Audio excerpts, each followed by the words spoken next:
हमारा क्या बन जाएगा, क्या बन जाएगा, मेजर हेड। तो आपको पता लगा होगा शेयर कैपिटल के अंदर। और बेसिकली सेकंड अगर हम बात करें that is basically reserves and surplus, इसकी बात करें। Third is money received against share warrants. What is third one, money received against share warrants. जो मनी रिसीव होता है शेयर वारंट्स के अगेंस्ट। अब ये वारंट्स क्या होते हैं, आपने सुना है ना, पुलिस क्या कर लेके आती है जब किसी को अपनी हिरासत में लेना होता है, वारंट लेके आती है। Similar are the share holders, similar is the money received against share warrants, money received against share warrant. अब ये शेयर वारंट इश्यू किस पे किया जाता है, समझिए बात को। एक शेयर होल्डर है जिसने शेयर डिमांड किया कंपनी से, the one has paid application amount, thereafter paid allotment amount also, but the one failed to pay what, but one failed to pay the amount due on calls, either first call, second call, third call, final call, पे नहीं कर पाया, कोई share holder पैसा नहीं दे पाया। उसको company ने नोटिस इश्यू करा कि भाई आप अपने जो रिमेनिंग अमाउंट है उसको आप पे कीजिए, पर उसने कहा मेरे पास पैसा नहीं है, मैं पे नहीं कर पा रहा। फिर सेकंड नोटिस इश्यू किया कि आप अब अमाउंट पे कीजिए, उसने कहा नहीं भाई मैं पे नहीं कर पा रहा। अब कंपनी लास्ट में क्या करेगी, क्या शेयर सर्टिफिकेट उसी के पास छोड़े या शेयर सर्टिफिकेट वापसी ले ले? ऑब्वियस सी बात है वो शेयर सर्टिफिकेट को वापसी ले लेंगे और उस पैसे को अपने पास होल्डिंग के अंदर रखेंगे। वो that will be named as money received against share warrants. Is it fine? Now all the three parts of share holder fund are discussed over here. Share holder fund is classified into three parts. First one is share capital, second is reserves and surplus, third is money received against share warrants. Now moving to second point, that is basically share application money pending allotment. What is it? Share application money pending allotment. Allotment वो process होता है जब आपके नाम के ऊपर share को transfer किया जाता है। Basically one share holder who is demanding to give him the share, एक शेयर होल्डर जिसने शेयर के लिए डिमांड किया कि आप हमें शेयर दे दीजिए, उसने एप्लीकेशन का मनी भी पे कर दिया, लेकिन उसने अलॉटमेंट जब करना था उस टाइम पर जो मनी डिमांड किया गया वो अलॉटमेंट का पैसा नहीं दिया गया। इसको मैं एक एग्जांपल के थ्रू आपको समझाता हूं। जब हम कोई जमीन खरीदते हैं तो इनिशियली उसका बयाना देते हैं और एक टाइम पीरियड रखते हैं कि इतने टाइम बाद हम इस लैंड की या इस जमीन की या इस प्लॉट की रजिस्ट्री करा लेंगे अपने नाम के ऊपर। तो जो एडवांसेस आपने बयाने के फॉर्म में पे किए हैं किसी भी लैंड ओनर को, वो क्या कहलाता है, हमारी शेयर्स की लैंग्वेज में उसको कहलाते हैं एप्लीकेशन मनी, वहां उसको क्या कहते हैं, एडवांसेस।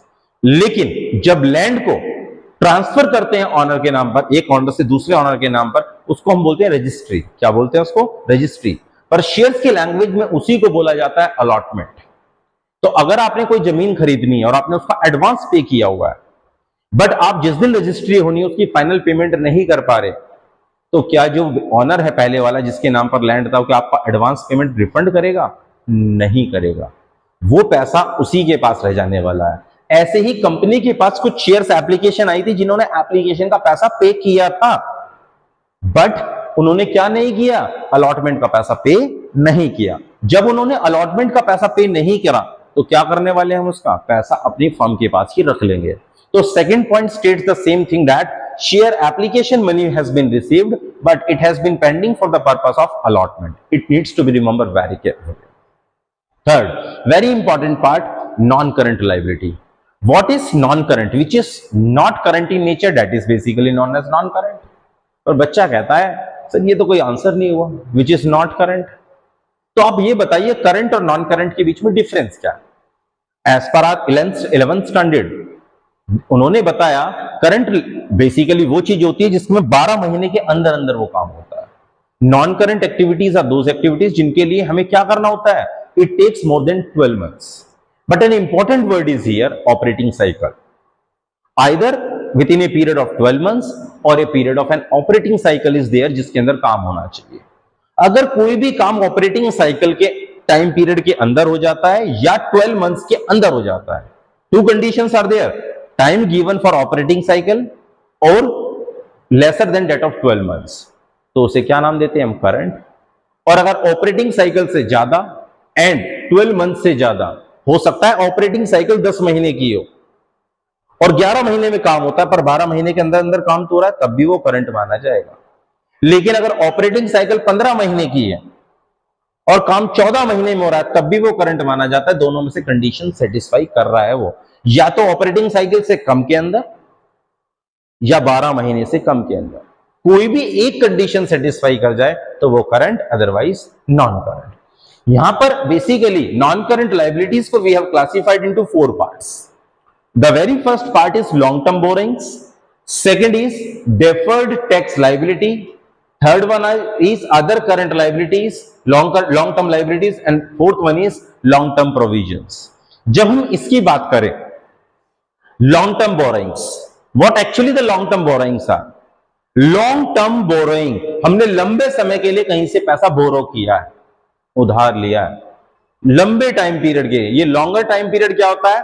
आप कह लीजिए मोर देन 12 मंथ्स और the period of operating cycle, beyond the period of operating cycle. जैसे बैंक से लोन लेती है एक फर्म अपने बिजनेस को चलाने के लिए, 2 साल 3 साल 5 साल 10 साल के लिए लिया, वो क्या बन गया हमारा? Long term liability.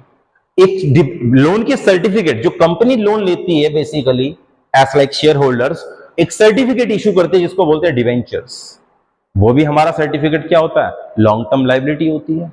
इसके अलावा किसी भी फाइनेंशियल इंस्टीट्यूशन से लोन लेना for a longer time period, long term borrowings. Loan from any NBFCs, what are NBFCs? Non banking financial corporations, long term के लिए लोन लिया, वो भी लॉन्ग टर्म बोरोइंग्स होंगी। तो हमने जब यहां बात करी लॉन्ग टर्म बोरोइंग्स की, किसकी बात कर रहे हैं? Long term borrowings. कितने पार्ट बताए हमने इसको? बेसिकली कुछ एग्जांपल्स हमने दिए इसके। पहला, loan from bank, loan from bank, लेकिन इसमें लिखा होना चाहिए लॉन्ग टर्म के लिए होना चाहिए। किसके लिए होना चाहिए? Long term. If the loan has been taken for short term, तो वो किस में चला जाएगा? Short term borrowings. किस में चला जाएगा? Short term borrowings. Second comes basically debentures. What it comes? Debentures. And what actually the debentures are? This debentures are the certificate और द एक्नॉलेजमेंट ऑफ डेब्ट। ये एक एक्नॉलेजमेंट होता है कि इस कंपनी ने सच एंड सच पर्सन से इतने रुपए बोरो किए हैं इस पर्टिकुलर इंटरेस्ट रेट से और इतने टाइम पीरियड के बाद उसको वापसी किया जाएगा। तीसरा वर्ड आता है यहां पर एक, लोन फ्रॉम एनबीएफसी। ये एनबीएफसी क्या होता है? एनबीएफसी होते हैं नॉन बैंकिंग फाइनेंशियल कॉर्पोरेशंस। एक तो आप बैंक से लोन ले सकते हैं, एक नॉन बैंकिंग इंस्टीट्यूशंस होते हैं जिनसे आप लोन ले सकते हैं। भाई एलआईसी ने बहुत सारे लाइफ इंश्योरेंसेस करे, उनका जो प्रीमियम अमाउंट इकट्ठा किया, अब उस प्रीमियम अमाउंट को कहां करेंगे? कहीं ना कहीं मार्केट में तो इन्वेस्ट करेगी, कहीं ना कहीं से तो उनको पैसा कमाना है, तो वो भी क्या बन जाते हैं? एनबीएफसी बन जाते हैं। या फिर आपने देखा होगा एक वर्ड जो बोलते हैं basically mutual fund companies. Mutual fund companies, mutual fund companies भी क्या करती हैं? कुछ कंपनीज को बिजनेस स्टार्ट करने के लिए पैसा देती है लॉन्ग पीरियड के लिए, तो वो भी किस कैटेगरी में जाती हैं? Long term borrowings. तो लॉन्ग टर्म बोरोइंग्स के मैंने आपको 3-4 एग्जांपल बताए। अगर एग्जाम में आपसे पूछे, वैसे ज्यादातर पूछता है कि अगर लोन फ्रॉम बैंक लिया गया, what likely its major head and subhead is? Yes, you know, subhead becomes long term borrowings and major head becomes non current liabilities। बात करते हैं सेकंड पॉइंट की। What is second point over there? That is deferred tax liabilities। It is very important। आपने deferred word सुना है? What likely the deferred word meaning of deferred is? The meaning of deferred is future। ऐसी liability जो अभी future में पे करनी है। It will take more than 12 months to pay। Let me give you an example। We are having a company and we are forming the accounts over there। What's the income we are computing or what's the income we are calculating? It becomes what? Accounting income। What it becomes? Accounting income। कह सकते हैं जो firm ने income बनाई, income generate करी, it is basically accounting income। What it becomes? Accounting income। Fine. Second, जो tax authority है, tax authority है, they are also computing the income. It is known as taxable income. What it is known as? Taxable income. जो हम generate करते हैं that is accounting income, जो tax authorities ने compute करी that becomes what? Accounting income. जब दोनों के बीच में डिफरेंस आता है, डिफरेंस आ गया, समझिएगा बात। अगर हमारी अकाउंटिंग इनकम ग्रेटर है टैक्सेबल इनकम से, एक कंडीशन। और अगर अकाउंटिंग इनकम लेसर है टैक्सेबल इनकम से, तो क्या कंडीशन बनेगी, देख लेते हैं इसको। If our accounting income, we have accounted the income, वो ज्यादा कंप्यूट करिए और टैक्स अथॉरिटीज के हिसाब से हमारी इनकम कम है, जितना भी हमने हायर टैक्स पे किया है that will be refunded to us, तो इसको हम नाम देंगे डेफर्ड टैक्स एसेट्स। क्या नाम दिया, डेफर्ड टैक्स एसेट्स। फ्यूचर में जब भी साल खत्म हो जाएगा उसके बाद हमें क्या करेंगे, हम उसको रिक्लेम कर सकते हैं। और अगर हमारी अकाउंटिंग इनकम जो हमने कंप्यूट करी है वो कम है और टैक्स अथॉरिटीज से कंप्यूटेड इनकम ज्यादा है, तो उसको हम क्या नाम दे देंगे, डेफर्ड टैक्स लाइबिलिटीज। क्या नाम दिया हमने उसको, डेफर्ड टैक्स लाइबिलिटीज। और हमारी लाइबिलिटी है तो हमें पे करना है, इट बिकम्स लॉन्ग टर्म। और अगर हमें रिसीव करना है तो एसेट्स के अंदर भी आप देखेंगे deferred tax assets word use किया हुआ है इन्होंने। Is it fine? Next point, that is basically what, other long term borrowings. What are other long term borrowings या अदर लॉन्ग टर्म लाइबिलिटीज? किसकी बात करें हम, अदर लॉन्ग टर्म लाइबिलिटीज की बात कर लें। क्या होती है, एक बिजनेस के अंदर, एक कंपनी के अंदर बात करें, एम्प्लॉइज जो होते हैं लॉन्गर पीरियड ऑफ टाइम से काम कर रहे होते हैं। When so the employees are working for a longer period of time, तो उनकी अगर हम बात करें तो उनका EL का पैसा, उनका ML का पैसा, उनका ग्रेजुएटी का पैसा, उनका प्रोविडेंट फंड का पैसा फर्म के पास जमा होता है। At the time of retirement we have to pay the amount, therefore a specific fund in the name of liability needs to be created over there। वो सब किसके अंदर आ जाते हैं, अदर लॉन्ग टर्म लाइबिलिटीज के अंदर आ जाते हैं। किसके अंदर आ गए, other long term liabilities. Fourth, long term provisions. What are long term provision? ऐसे प्रोविजन जो बहुत लंबे पीरियड में यूज करने के लिए हमारे काम आएंगे। फॉर एग्जांपल, फर्म ने मशीनरी खरीदी और मशीनरी की जो एस्टिमेटेड लाइफ होती है वो 15, 20, 25, 30 साल से कम नहीं होती। After that period we need to replace those assets और नॉट। फॉर एग्जांपल, मशीनरी की लाइफ 20 साल है तो 20 साल बाद के बाद उसका रिप्लेसमेंट करना पड़ेगा। तो ईयर बाय ईयर हम अपने प्रॉफिट से कुछ पैसा निकाल के एक स्पेशल अकाउंट बनाते हैं, that is known as provision for depreciation account, उसमें ट्रांसफर करते रहते हैं। वो एक ऐसा प्रोविजन बना जो लॉन्गर पीरियड के लिए बनाया गया, जिसमें हम एसेट्स की रिप्लेसमेंट के लिए फंड्स को एक्यूमुलेट कर रहे हैं एक पॉइंट के ऊपर। उसको हमने क्या नाम दिया है, लॉन्ग टर्म प्रोविजंस। क्या नाम दिया है, long term. Various examples are there in the book itself, we must be going through the NCERT book over there and learning about it. Fourth point among the liabilities is current liabilities. अभी मैंने discuss किया what is current and what is non current. Basically we are discussing about the current liability. In the non current liability itself we have discussed what are current and what are non current। Two specific terms we have told you over there, that a period of 12 months are there। कितना बताया, period of 12 months, and second is operating cycle। Again the non current liability is classified into 4 parts। Current liability is also classified into 4 parts। First one is short term borrowings। ये short term borings होती क्या है अगर इनकी बात की जाए, short term के लिए बोरो किया गया, शॉर्ट टर्म के लिए उधार लिया गया, जिनको हम बेचने वाले हैं सामान। फॉर एग्जाम्पल आर डेटर्स, उन्होंने हमारे पास एडवांस डिमांड करी है गुड्स की, हमने उनसे एडवांस पैसा लिया। The advance which we have taken from our debtors, they too are short term borrowings. या कोई लोन ऐसा लिया गया जो एक टेम्परेरी या शॉर्टर पीरियड के लिए लिया गया हो, that too is known as short term borrowings. Fine. Second is trade payables, very important concept, that is trade payables. याद रखना, जब एग्जाम में आप करेंगे ट्रेड पेबल्स, ये करंट भी बनता है और नॉन करंट भी बनता है। अभी मैंने बताया अगर ट्रेड पेबल्स का टाइम पीरियड 12 महीने को एक्सीड कर जाता है, कितने को, या ऑपरेटिंग साइकिल के पीरियड को एक्सीड कर जाता है, तो हम उसको किस में ले जाएंगे, नॉन करंट। और अगर उससे कम रहता है, इट कम्स अंडर करंट। जो ट्रेड पेबल्स होते हैं they are classified into 2 parts. First one is creditors and what is second one? Second one is bills payable। what is second one? bills payable। जब हम बात करें creditors की तो हमने इसको 2 जगह स्प्लिट कर दिया, creditors and bills payable. Creditors कौन होते हैं, जिनसे उधार सामान खरीदते हैं। जिनसे उधार खरीदा उन्होंने ही, जब हमने उनसे टाइम लिया, for example 40 days, 50 days, 60 days, 90 days और maximum 120 days we have taken the time to pay off the money. तो जो एक बेसिकली इनवॉइस के ऊपर एक बिल बना के हमारे पास वो भेजेंगे, हम उसको साइन करके duly stamped by our firm उसको देंगे, that becomes bills payable for us. What it becomes? Bills payable. Third one is other current liabilities. अब ये अदर करंट लायबिलिटी क्या है? जब हम अदर करंट लायबिलिटी की बात करें, कुछ कमिटमेंट्स होते हैं जो एक बिजनेस को पे करने हैं फ्यूचर के अंदर।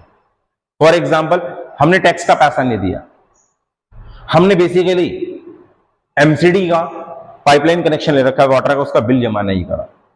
ये सब किसके अंदर आते हैं? अदर करंट लायबिलिटीज के अंदर। Last comes under short term provision. What are short term provision? ऐसे प्रोविजन जो हमें एक साल के अंदर ही खत्म करने हैं। हमने अपने एम्प्लॉइज की वेलफेयर के लिए कुछ पैसा इकट्ठा करके अपने पास रखा है, हमने टैक्स पे करने के लिए कुछ पैसा अपने पास इकट्ठा करके रखा है। All provisions becomes short term.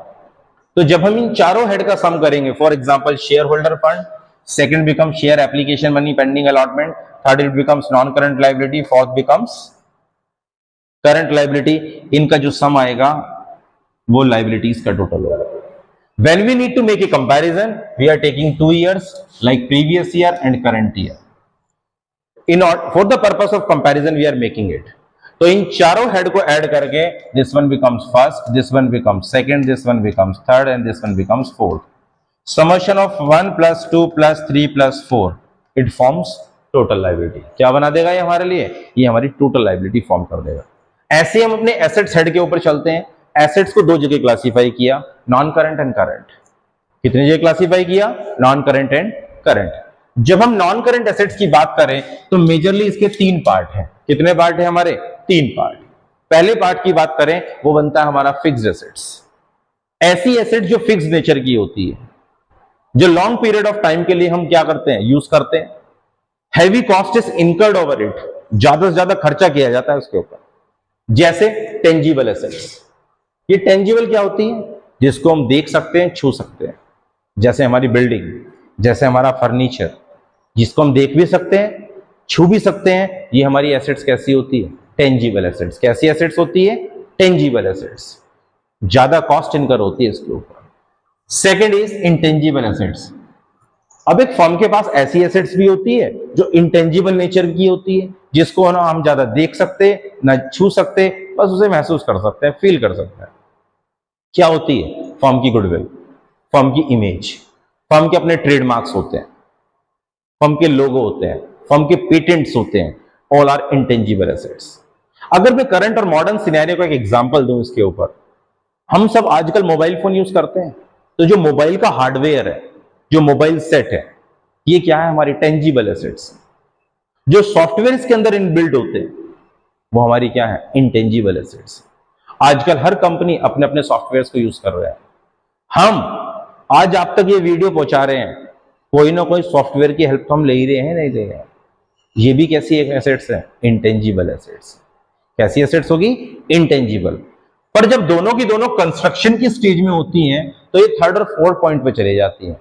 जब हमारी जो tangible assets, tangible fixed assets basically development की स्टेज में है, it comes under capital work in progress. किसके अंदर आ जाएगी वो? Capital work in progress. Building बन रही है, क्या आ गया? Capital work in progress. Road बन रहा है, capital work in progress. Machine तैयार हो रही है, it comes under capital work in progress. और जब हमारे सॉफ्टवेयर्स बन रहे हैं तो उन्हें हम किस कैटेगरी में डाल देते हैं? Intangible assets under development. ऐसी एसेट्स जो इंटेंजिबल नेचर की है पर वो डेवलपमेंट की स्टेज के अंदर वो जा रही है, उसको हमने क्या नाम दिया? Intangible assets under development. Next, non current investment. What is next? Non current investment. ऐसे इन्वेस्टमेंट्स जो आपने प्रॉफिट मेकिंग के लिए किए हैं बट वो शॉर्ट टर्म के लिए, लॉन्ग टर्म के लिए।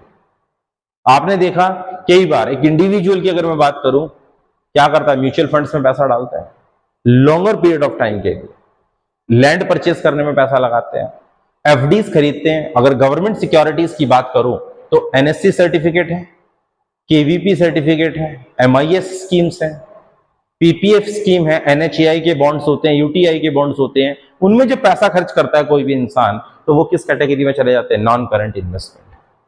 Last is deferred tax assets. What is this deferred tax assets? If we talk about deferred tax assets, as in deferred tax liability, I have already explained it. whensoever our accounting income is more than that of the taxable income, accounting income ज्यादा है और taxable income हमारी कम है, तो जो higher tax हमने पे कर रखा है, एक्स्ट्रा टैक्स हमने गवर्नमेंट को पे कर रखा है, वो हमें रिक्लेम करना पड़ेगा in future. After the completion of year उसको हम क्या करेंगे, रिक्लेम करेंगे। That will becomes for the deferred tax assets. Thank you very much for the today's class. We will be moving forward in the next class. Thank you very much.